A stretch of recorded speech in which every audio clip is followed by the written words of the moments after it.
fuck is going on?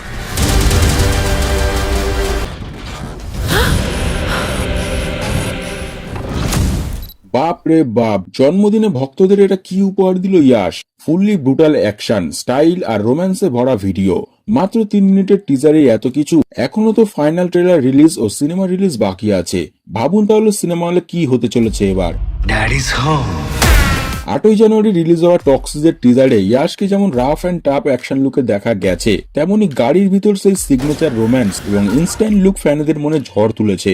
এই ভিডিওতে আমরা আলোচনা করব সমস্ত হিরোইন, ইয়াশ ও তার টক্সিক সিনেমাটির ব্যাপারে বিস্তারিত আলোচনা, এবং শেষে বলবো গাড়ির ভিতরে ইয়াশের সাথে রোম্যান্টিক সিনে থাকা মেয়েটি আসলে কে ছিল।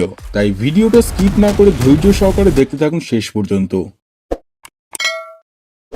টিজারের মাধ্যমে প্রথমবার সামনে এলো ইয়াশ অভিনীত চরিত্র রায়া, যা ঘিরেই তৈরি হবে ছবির মূল কাহিনী। আপাতত কেজিএফ এর রকি ভাই ইজ ডেড, এখন ইন্টারনেট জুড়ে রাজত্ব চলছে রায়ার। ইয়াশের জন্মদিনে মুক্তি পাওয়া টক্সিকের প্রায় 3 মিনিটের টিজারটি ইন্টারনেটে রীতিমতো তোলপাড় করে দিয়েছে। কেজিএফ 2 রিলিজ হয়েছিল 2022 সালে, তার প্রায় 4 বছর পর ইয়াশের সিনেমা আসছে, তাও ক্রেজ দেখুন ভাই। রিসেন্টলি মুক্তি পাওয়া যে কোনো সিনেমাকে যেন এক ধাক্কায় নিচে ফেলে দিয়েছে টক্সিকের এই একটি মাত্র টিজার। তবে আসল ফাইট তো হবে 19শে মার্চ সিনেমা হলে, কারণ একই দিনে রিলিজ হবে ইয়াশের টক্সিক ও most high blockbuster cinema Ranveer Singh এর ধুরন্ধর। টক্সিকের নির্মাতারা অনেক আগে থেকেই 19শে মার্চ দিনটিকে রিলিজের ঘোষণা করে আসছে, কিন্তু ধুরন্ধর রিলিজের পর যে ক্রেজ সৃষ্টি হয়েছিল এবং সিনেমাটি যে পরিমাণ টাকা আয় করেছে, তাতে ধুরন্ধর 2 মুভিটির 19 তারিখ রিলিজ থেকে হাঁটাতে ইচ্ছুক নয় ছবির নির্মাতা। তাই 19শে মার্চ হবে সিনেমা হলে আসল ক্ল্যাশ। যাই হোক, এই ব্যাপারে পরে কথা হবে। টক্সিক ছবির টিজার রিলিজের আগে ইয়াশ দর্শকদের সঙ্গে প্রথমে পরিচয় করিয়েছিল ছবির মহিলা চরিত্রদের, কিয়ারা আডবাণী, নয়নতারা, হুমা কুরেশি, রুক্মিণী বসন্ত ও তারা সুতারিয়া। এর মধ্যে গ্ল্যামারাস চরিত্রে দেখা যাবে তারা সুতারিয়াকে। তবে শুধু সৌন্দর্য নয়, তার চরিত্রও নাকি ভয় ধরাবে দর্শকদের। ছবিতে তার চরিত্রের নাম রেবেকা। প্রায় 3 মিনিটের এই টিজার পুরোটাই শুট করা হয়েছে একটি কবরস্থানে। নিস্তব্ধতার মাঝেই আচমকা শুরু হয় গুলির শব্দ, চারিদিকে গ্যাংস্টার, ছুটোছুটি, রক্তপাত। এর মধ্যেই ধোয়ার আড়াল ভেদ করে সামনে আসে ইয়াশ ওরফে রায়া, হাতে টমিক গান, মুখে সিগার, পুরো হলিউড ভাইব।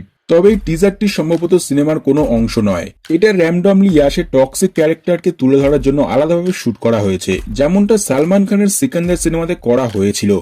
ছবিতে অ্যাকশন দৃশ্যগুলির কোরিওগ্রাফি করেছে হলিউডের জনপ্রিয় অ্যাকশন পরিচালক জে পেরি, যিনি John Wick, Fast and Furious, Iron ম্যানের মতো অ্যাকশন সিনেমাগুলির কোরিওগ্রাফি করেছিলেন। তাহলে তো বুঝতেই পারছেন টক্সিক সিনেমায় কোন লেভেলের অ্যাকশন হতে চলেছে।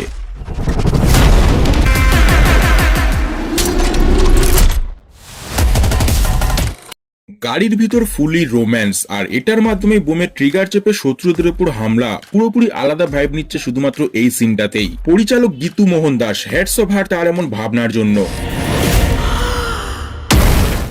এবার আসি আসল কথায়। টক্সিকের টিজারে ইয়াশের সাথে যে মহিলাকে গাড়ির ভিতর রোম্যান্স করতে দেখা গেছে এবং যাকে নিয়ে সোশ্যাল মিডিয়ায় এত জল্পনা উঠেছে, তার নাম আসলে বিটরিচ টফেনবাজ।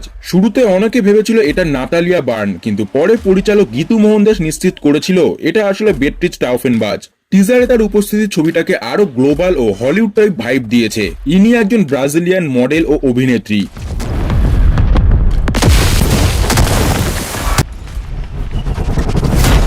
অ্যাটলাস 19শে মার্চ বক্স অফিসের সব রেকর্ড ভাঙতে আসছে ইয়াশের টক্সিক।